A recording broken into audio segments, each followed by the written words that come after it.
Hi everyone, welcome to EEE Department Lecture Videos YouTube channel.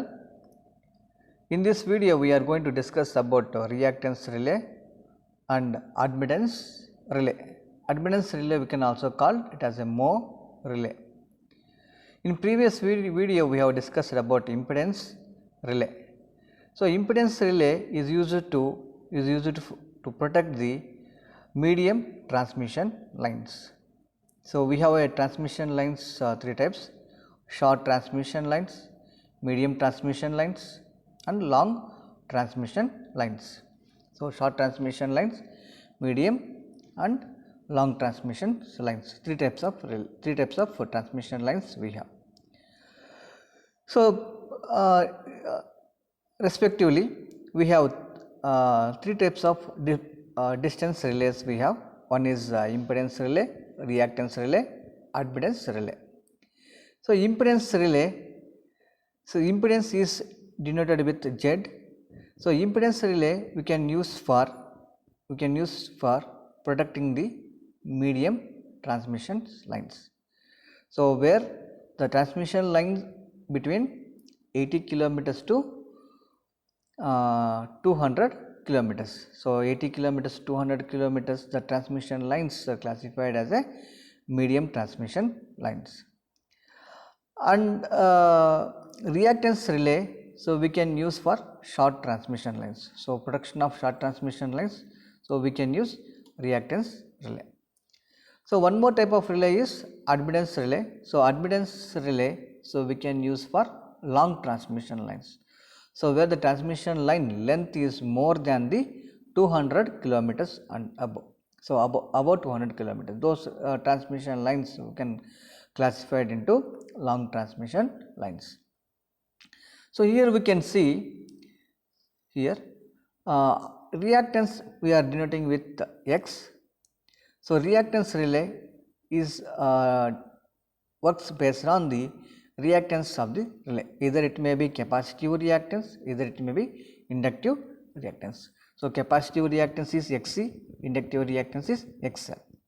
So based on the load, so we can categorize reactance into two types. One is inductive reactance, that is denoted with Xl, and capacitive reactance Xc.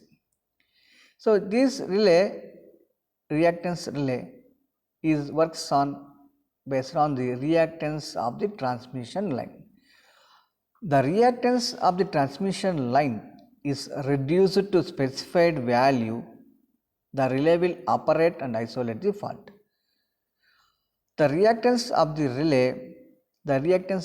relay compared with the reactance of the transmission line is much more than the specified value, then relay will not operate.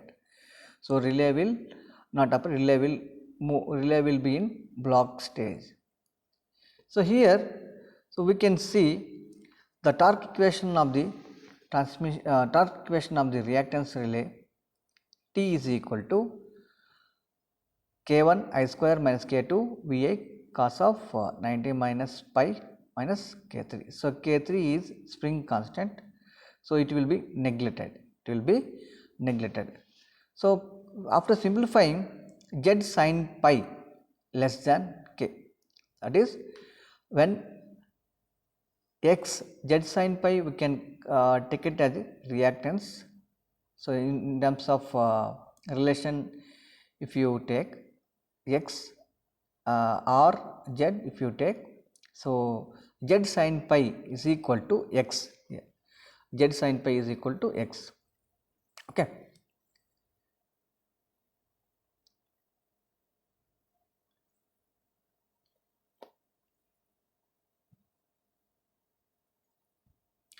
Z sin pi is equal to X is here. Okay. So when X is less than the specified value, so we can see in this graph, relay will trip. X is more than the specified value, relay will be block. So tripping means relay will operate and isolate the fault, and block means it will not operate, it will be supply will be continue. So here transmission lines we can classify it into different zones: Z1, Z2, Z3, that is called zone 1, zone 2, zone 3. So when the reactance of the relay is 25%, zone 3 relay will operate on isolate the fault. The reactance of the relay, the reactance of the transmission line, if it is 50% with the specified value of x, then zone 2 relay will operate and isolate the fault, and reactance of the relay, that is transmission lines reactance is 80%, then zone 1 relay will operate and isolate the fault. So here we can see between origin to B, B to C and C above. So here the distance is between B and C. So between the fault is between B and C, then zone 2 relay will operate and isolate the fault. Okay, here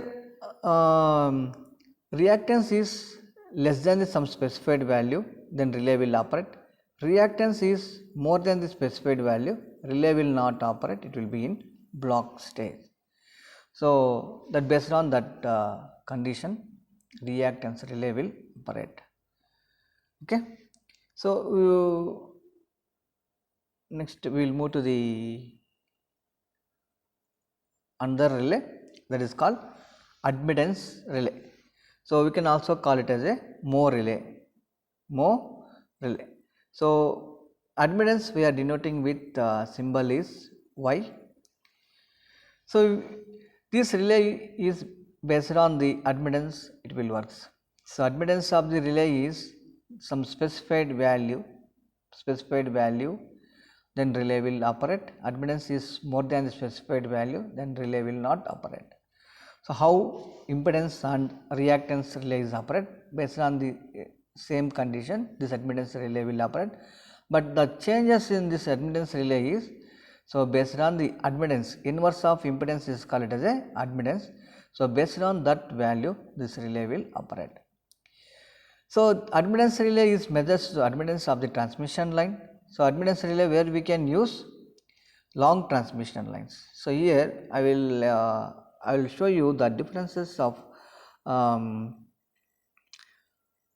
impedance relay. So we can use for medium transmission lines, and admittance relay we can use it for long transmission lines, and reactance relay X is denoted with reactance. So reactance relay we can use it for short transmission lines. So short transmission lines is below 80 kilometers range, and long transmission range is between 80 kilometers to 100 kilometers range, and more than 200 kilometers range comes under long transmission lines. For long transmission lines production, here we are using admittance relay, that is called it as a Moore relay. The admittance of relay, the torque equation T is equal to K1 Vi cos of pi minus alpha K2 V square minus K3. So this is the torque equation. Here K3 is a spring constant, so we can neglect that spring constant, because that due to spring, the torque produced in the inside the admittance relay will be negligible. That is very small range. That's what the spring constant we will eliminate. So if you take the remaining relation, so we can write K1 Vi cos of pi minus alpha greater than K2 V square. So simplify this one. So K1 you take right hand side, K2 by K1 will come. So 1 by V we can write it as a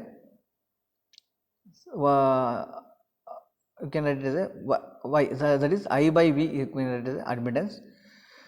So finally what we can write, Z by cos of pi minus alpha less than K, that is called M is less than K, M is less than K, admittance is less than K, then relay will operate. Admittance is more than, so M value is, the M is admittance rotation, M is more than this value, then relay will not operate, will be it will be in block stage. Then supply will be continued to the customer side or loads. Okay. So here, we can use multiple admittance relays in transmission lines. So multiple admittance relays are M1, M2, M3. So these relays are placed in different stages of the transmission line. So different stages of the long transmission lines, that is range is 80 to 200 kilometers. So 80 from 80 to 100 kilometer one transmission, one relay, and 100 to 150 one relay, and 150 to 200 kilometer one relay is placed. Here 3 relays we have taken for example. So here the characteristics are drawn between resistance and reactance. So here M1, M2, M3 are 3 admittance relays. So whenever fault is less than specified value, the admittance of the transmission line is less than the some specified value, then relay will operate and isolate this fault. So similarly here M1 means first relay will operate, M2 is less than some specified value, M2 relay will operate, M3 is less than the M3 is less than the specified value, then relay 3 will operate and isolate this fault. Okay. So all 3 relays are you can use for transmission lines protection. So transmission lines protection comes under distance protection. So transmission lines which carries the power from the one place to other place. So it may carries power from power station to substations, primary substation to secondary substation to primary distribution station to secondary distribution station, from secondary distribution station to consumers places. So in between we have lines due to symmetrical and unsymmetrical faults. So we sometimes power supply we cannot continue. So to avoid that one, to avoid the fault, to avoid uninterrupting services, so to avoid fault, to avoid breakages, so here we need to protect the transmission lines. We have this transmission, this relays, impedance relay, reactance relay and admittance relay. So impedance relay we can use for medium transmission lines, reactance relay we can use for short transmission lines, admittance relay we can use it for long transmission lines. Okay, these 3 relays are very important.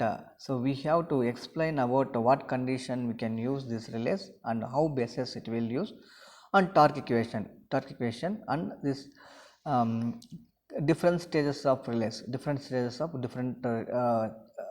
relays we are using, first stage, second stage, third, that is called as a zone 1, zone 2, zone 3. So these 3 relays are very important for your examination. Now we will move to the angle impedance relay. So angle impedance relay we can also call ohm relay. So based on the impedance of the transmission line, this relay will operate. So this relay will be operate. So what basis it will operate? So based on the impedance of the transmission line. So it is equal to the, it is similar to the impedance type relay, but you can call it as an angle impedance relay. So you can it will measure the angle between voltage and current, and so voltage and reactance, voltage and inductive reactance, capacitive reactance. So this angle impedance relay will operate. So here, so we can see angle impedance relay measures the component of the impedance of the line at the relay location. So this already we have seen. So impedance relay is operated based on the impedance. Similarly, angle impedance relay is operates based on the impedance of the transmission line at the relay location. So it is called an ohm relay. The torque equation, similarly torque equation, T is equal to K1 I square minus K2 VI cos of cos of pi minus alpha minus k3. So, here the impedance Z, the impedance is, so impedance is Z is less than the specified value, then relay will operate. Impedance is more than the specified value, relay will not operate. So, here relay will operate. So, here the relay will be on position. Here in second case the relay will be in off case. Okay. So, here we can see, so resistance versus reactance. So, when the impedance is less than some specified value, here one line is there. So, between N and M. So, here we can see, so relay will be trip, relay will be block. So, block means relay will not operate, it is an off state, supply will be continue. Okay. Right. So, different stages. So, you can see here B, here P, here C. So, if you use different relays here Z1, Z and ZR. So, this impedance will be changes with respect to length of the transmission line. So, according to fault, according to which location fault is occurs, that relay will operate and isolate the fault. Okay. So, in next video we will see about effect of arc resistance and effect of line length and effect of transmission length. So, these effects we will discuss in next video. Thank you everyone.